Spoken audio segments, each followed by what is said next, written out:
வணக்கம். டஃப் கொடுக்கும் தொகுதிகளை நாங்கள் பார்த்துக் கொள்கிறோம்.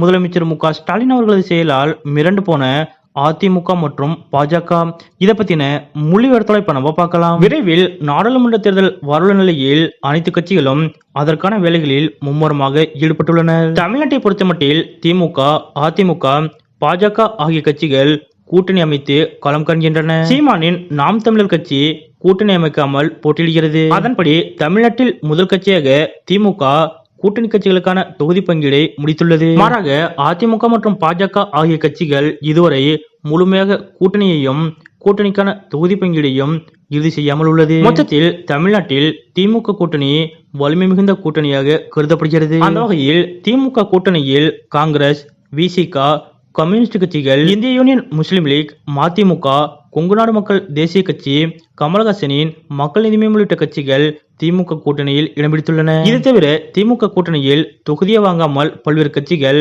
தார்மீக அடிப்படையில் திமுக கூட்டணிக்கு தங்களது ஆதரவை தெரிவித்துள்ளனர். இதன் மூலம் தமிழ்நாட்டில் திமுக கூட்டணி மிகவும் வலிமையான கூட்டணியாக கருதப்படுகிறது. இந்த நிலையில் திமுக கூட்டணியில் இடம் பிடித்துள்ள கட்சிகளுக்கு தொகுதி பங்கீடு நிறைவு பெற்ற நிலையில் தொகுதி பங்கீடு தொடர்பாக சில பிரத்யேகமான தகவல்கள் கிடைத்துள்ளன. அதாவது முதலில் திமுக கூட்டணியில் இடம் பிடித்துள்ள கட்சிகளுக்கு கடந்த முறையை காட்டிலும் குறைவான இடங்களை கொடுக்க முதலமைச்சர் மு க ஸ்டாலின் அவர்கள் திட்டமிட்டிருந்ததாக கூறப்பட்டது. ஆனால் இறுதியில் கடந்த முறை போலவே இம்முறையும் கூட்டணி கட்சிகளுக்கு தொகுதி பங்கீடு இறுதி செய்யப்பட்டது. அதாவது கூட்டணி கட்சிகளுக்குள் சிக்கல் ஏற்பட்டதால் கேட்கிற எண்ணிக்கை கொடுத்துவிடுங்கள் என்று தொகுதி பங்கீடு குழுவிற்கு முதலமைச்சர் மு க ஸ்டாலின் அவர்கள் அறிவுறுத்தியதாக கூறப்படுகிறது. அது மட்டுமல்லாது கடினமான தொகுதிகளை எங்களிடம் கொடுத்து விடுங்கள், நாங்கள் வென்று விடுகிறோம் என்று கூட்டணி கட்சிகளிடம் திமுக தரப்பில் சொல்லப்பட்டதாக கூறப்படுகிறது. அதன்படி வெற்றி பெற எளிதாக உள்ள தொகுதிகளை கூட்டணி கட்சிகளுக்கு திமுக வழங்கியிருக்கிறது.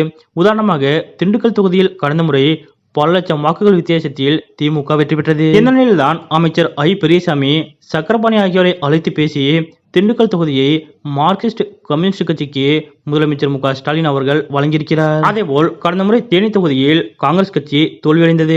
இதன் மூலம் காங்கிரஸ் கட்சி தோல்வியடைந்த அந்த தொகுதியை திமுக எடுத்துக்கொண்டு மாறாக வெற்றி வாய்ப்பு பிரகாசமாக உள்ள ஒரு தொகுதியை காங்கிரஸ் கட்சிக்கு ஒதுக்க முதலமைச்சர் மு க ஸ்டாலின் அவர்கள் முடிவு செய்திருக்கிறார். அதாவது கடந்த 2019 நாடாளுமன்ற தேர்தலில் திமுக கூட்டணி தமிழ்நாட்டில் உள்ள 39 தொகுதிகளில் 38 இடங்களில் வெற்றி பெற்றது. அதேபோல் புதுச்சேரி தொகுதியிலும் திமுக கூட்டணியை வெற்றி பெற்றது.